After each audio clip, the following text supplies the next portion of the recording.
Hello viewers, চলুন দেখা যাক আজকে আমরা দেখব কিভাবে একটি ফাইল নাম ভুলে গেলেও আপনি কিভাবে খুঁজে পেতে পারেন।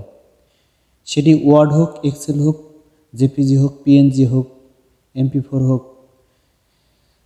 আমরা যে কোনো ড্রাইভে খুঁজতে থাকি। বিভিন্ন একটি যে ফাইলটি আমাদের প্রয়োজন সেই ফাইলটি খোঁজার জন্য বিভিন্ন ফোল্ডারে বা বিভিন্ন ড্রাইভে গিয়ে আমরা খুঁজতে থাকি, কিন্তু আমরা খুঁজে পাই না যে আসলে ফাইলটির নাম কি ছিল। কিন্তু এই ফাইলটি আমরা খুব সহজেই খুঁজে বের করতে পারি।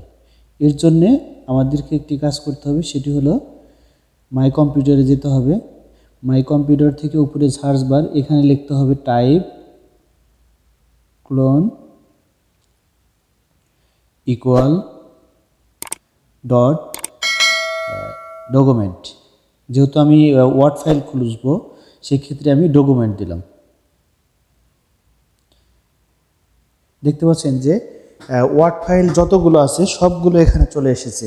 এইভাবে আপনি ওয়ার্ড ফাইলগুলো সব আপনি এখান থেকে খুঁজে খুঁজে আপনি সেটি বের করে ফেলতে পারবেন, যে আপনি যে ডকুমেন্ট বা যে ওয়ার্ড ফাইলটি খুঁজছেন আপনি সেই ডকুমেন্টটি আপনি পেয়ে যাবেন। এবং আপনাদের এর মাধ্যমে আমরা জেপিজি খুঁজে বের করতে পারি। Type clone equal dot JPG লিখলে জেপিজি যত ফাইল আছে সবগুলো ফাইল চলে আসবে। এইভাবে আমরা জেপিজি ফাইল পেতে পারি, এইভাবে আমরা পিএনজি ফাইল পেতে পারি, এইভাবে আমরা MP4 বের করতে পারবো, এইভাবে আমরা এক্সেল ফরম্যাট বের করতে পারবো। মোট কথা আপনি কি ধরনের ফাইল আছে সেই ফাইলটি শুধু জানতে হবে, এক্সেল নাকি ওয়ার্ড নাকি পিএনজি নাকি জেপিজি, এটা মনে রাখলেই হবে।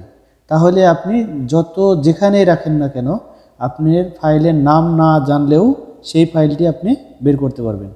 এখানে দেখতে পাচ্ছেন আমরা পিএনজি বের করছি। পিএনজিতে যত আপনার কম্পিউটারের ড্রাইভে যত পিএনজি আছে সবগুলো এখানে শো করবে। এইভাবে আমরা খুব সহজেই যে কোনো ফাইল আমাদের কম্পিউটার থেকে বের করে ফেলতে পারি। ধন্যবাদ সবাইকে।